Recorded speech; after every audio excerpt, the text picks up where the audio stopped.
నిర్గమకాండము 38వ అధ్యాయము. మరియు అతడు తుమ్మకర్రతో దహనబలి పీఠమును చేసెను. దాని పొడుగు 5 మూరలు, దాని వెడల్పు 5 మూరలు, అది చచ్చౌకమైనది. దాని ఎత్తు 3 మూరలు, దాని 4 మూలలను కొమ్ములను చేసెను. దాని కొమ్ములు దానితో ఏకాండమైనవి, దానికి ఇత్తడి రేకు పొదిగించెను. అతడు ఆ బలిపీఠ సంబంధమైన ఉపకరణములన్నిటినీ అనగా దాని బిందెలను, దాని గరిటెలను, దాని గిన్నెలను, దాని ముండ్లను, దాని అగ్నిపాత్రలను చేసెను. దాని ఉపకరణములన్నిటినీ ఇత్తడితో చేసెను. ఆ బలిపీఠము నిమిత్తము దాని జవక్రింద దాని నడిమి వరకు లోతుగా నున్న వలవంటి ఇత్తడి జల్లెడను చేసెను. మరియు అతడు ఆ ఇత్తడి జల్లెడ యొక్క 4 మూలలలో దాని మోతకర్రలుండు 4 ఉంగరములను పోతపోసెను. ఆ మోతకర్రలను తుమ్మకర్రతో చేసి వాటికి రాగి రేకులు పొదిగించెను. ఆ బలిపీఠమును మోయుటకు దాని ప్రక్కలనున్న ఉంగరములలో ఆ మోతకర్రలు చొనిపెను. పలకలతో బలిపీఠమును గుల్లగా చేసెను. అతడు ప్రత్యక్షపు గుడారము యొక్క ద్వారమున సేవింపవచ్చిన సేవకురాండ్ర అద్దములతో ఇత్తడి గంగాళమును దాని ఇత్తడి పీటను చేసెను. మరియు అతడు ఆవరణము చేసెను. కుడివైపున అనగా దక్షిణ దిక్కున 100 మూరల పొడుగు గలవియు పేనిన సన్ననారవియునైన తెరలుండెను. వాటి స్తంభములు 20, వాటి ఇత్తడి దిమ్మలు 20. ఆ స్థలముల వంకులును వాటి పెండె బద్దలును వెండివి.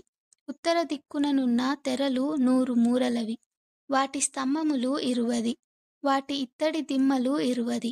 ఆ స్తంభముల వంకులును వాటి పెండె బద్దలును వెండివి.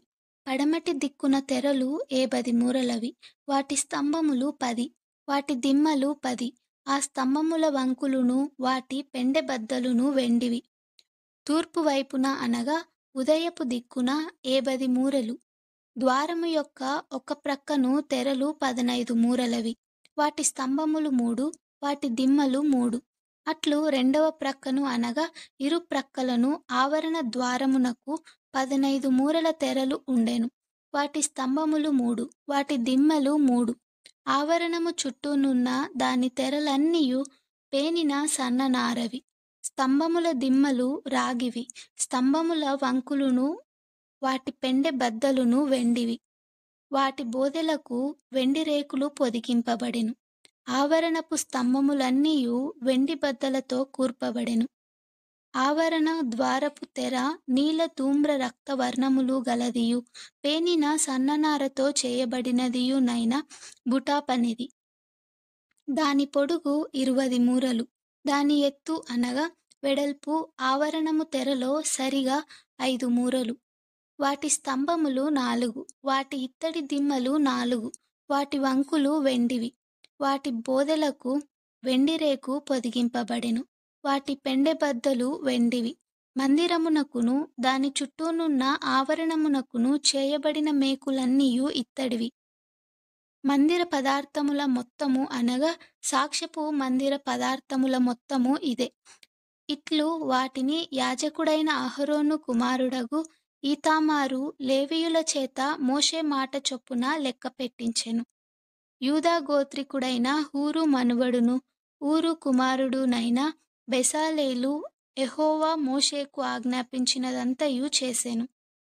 దాను గోత్రికుడును అహీసామాకు కుమారుడునైన అహోలీయాబు అతనికి తోడయుండెను.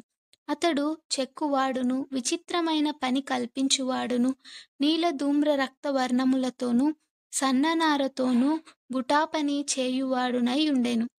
పరిశుద్ధ స్థల విషయమైన పని అంతటిలోనూ పని కొరకు వ్యయపరచబడిన బంగారమంతయు అనగా ప్రతిష్ఠింపబడిన బంగారు పరిశుద్ధ స్థలపు తులము చొప్పున 116 మణుగుల 530 తులములు. సమాజములో చేరిన వారి వెండి పరిశుద్ధ స్థలపు తులము చొప్పున 400 మణుగుల 1575 తులములు. ఈ పన్ను 20 ఏండ్లు మొదలుకొని పైప్రాయము కలిగి లెక్కలో చేరిన వారందరిలో అనగా 6,03,550 మందిలో తలకొకటికి 1/2 తులము.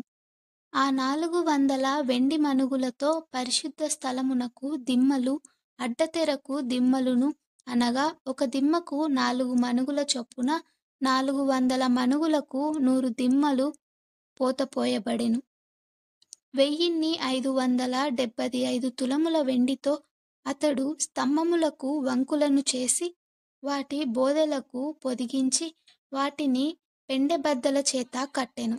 మరియు ప్రతిష్ఠింపబడిన ఇత్తడి 280 మణుగుల 2400 తులములు అతడు దానితో ప్రత్యక్షపు గుడారపు ద్వారమునకు దిమ్మలను, ఇత్తడి వేదికను, దానికి ఇత్తడి జల్లెడను, వేదికా ఉపకరములన్నిటినీ, చుట్టూనున్న ఆవరణమునకు దిమ్మలను, ఆవరణ ద్వారమునకు దిమ్మలను, ఆలయమునకు మేకులన్నిటినీ, చుట్టూనున్న ఆవరణమునకును మేకులన్నిటినీ చేసెను.